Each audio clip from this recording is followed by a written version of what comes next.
Okay, the very first variety up here is the Euphorbia Ascot Rainbow. Now this is one of the varieties where what we're doing is like we actually put the entire number into inventory.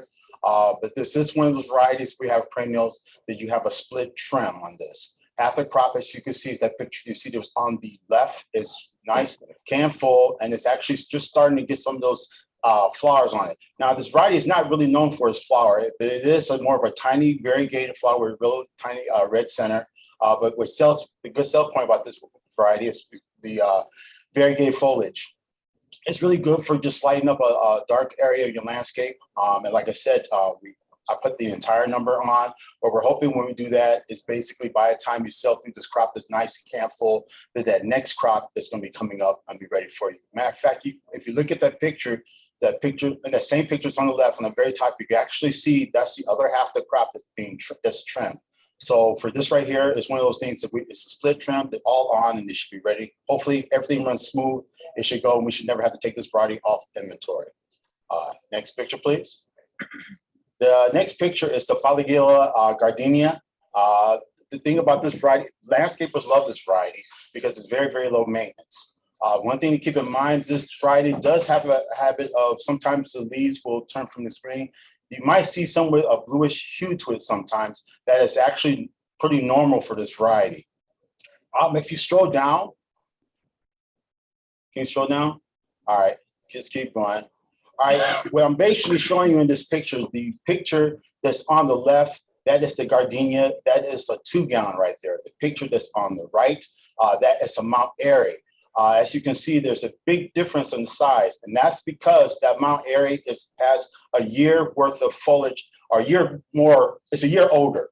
Basically, it's a year older. So you're going to see some big size difference. It's like apples and oranges when it comes to this. But do keep in mind that a 3-gallon is, we categorize it as, we sell it as a 12-inch in size. And these are 2 gallons. So as you can see, even though it's not as tall as that Mount Airy, it's still making spec size. And for the Mount Airy wise, you see that you're going to get a really good value for that variety, for that size. So this one thing you mostly want to make sure your customers know, that there will just be maybe a slight size difference between the two, but it is making spec, and it is a very beautiful variety. As you can see right now, also the buds of these are very up on top. You don't really want to trim this at the beginning of season. This is a variety you want to trim after it's done flowering. Because if you trim it now, you're going to be cutting off those flower buds that's up on the top of the leaf. That's just something to keep in mind, okay? All right, Corey Dallas, we did sell this crop, but the main reason why we got this on, as you can see, it is in flower. We do have this in sort of more of a cold house. So it's one of those things, because the way the weather's been, if you do get these, you got to make sure your customers know that they got to watch nighttime temperatures for this. It's a beautiful yellow flower, and it's got just beautiful green, it's like the blue hue foliage to it. As you can see, it's can full, and it's one of the few varieties we have here that it will flower early in the winter. Early spring flowering. It's one of our early starters. So as you can see right here, it's can full, ready to go. And like I said, let's get these on trucks, because this is the prime. This is actually the perfect size and flower size or buds you have on this variety that we want to get out. You've been doing a good job with hellebores. Let's keep that up, and hopefully we can do the same thing for these Corey Dallas canary feathers. Next picture, please. All right, so some of the crops that are ready, I'm just going to show you pictures of what the whole crop looks like, and this is what a lot of the aqualitas are also starting to look like. Nice can full, no flowers or buds on those yet. So I'm trying not to ruin your crops for you. So these look real nice. They are sold, just ready to get them out on trucks and get them off of the farm. Next picture, please. Same with the armeria. They're getting some flowers on them on the left there. That's what our crop looks like at the moment. Same circumstance with the worm situation. My apologies. So these are all sold, ready to go out onto trucks, get them to customers. And the sedum flaming carpet, we have a really nice crop of sedum that's coming up. I'm walking through the houses every week. If I can't get to them, David is. So we're putting everything on that we possibly can at the moment. We do have a lot of really nice foliage that's coming up right now. Not so much flowers in certain cases, but they are really nice looking with the good weather. There was a light trim put on these varieties, and Jeff usually do that for all the seeds when they first come out. They are still can full though, so we left them on there for you. That light trim is up on the top right photo there. Still can full real nice, and then the current crop shot is on the left at the top. And the Veronicas. There's still a decent number of these available. They're can full. I didn't put the picture on here. We do have some flowers. I didn't want to show you the flowers and get it into your head though that they're all flowering, because they're not, but there are a few that are out there that are ready to go.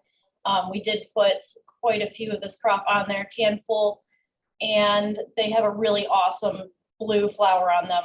Some of them do right now. So these look really good, and we can still sell through some of these. All right, so today I'm talking about some plants that are all sold and booked, but we have a lot of still hanging around. So first up is the Tamukiyama. This is a 7-gallon jet maple, weeper, red leaf, lace leaf. I know there's multiple different names for what you could call it, but these are well over spec size and just waiting to get on a truck and up to your customers. And next up is the Bloodgood. I have a 15-gallon and a 5-gallon, just to kind of show you the size difference between the two. Again, same thing, both of them are sold, ready to go on trucks.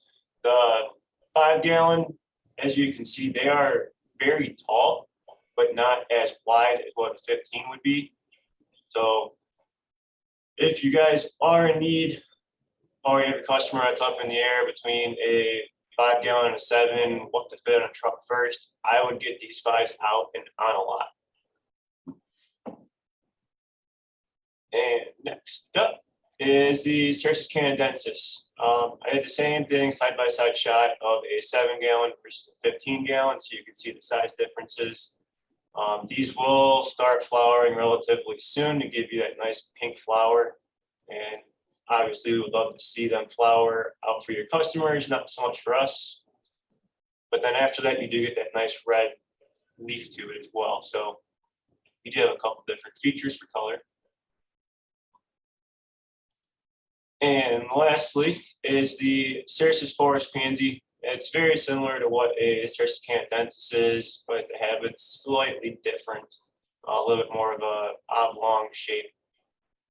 And same pink flowers, same red leaf, and all these plants are ready to go. As you can see, the plastic's getting cut off of these houses, and they're going to start getting spaced. So the sooner we can get them out to your customers, the more time we can spend on making their plants look good and not so much space in them.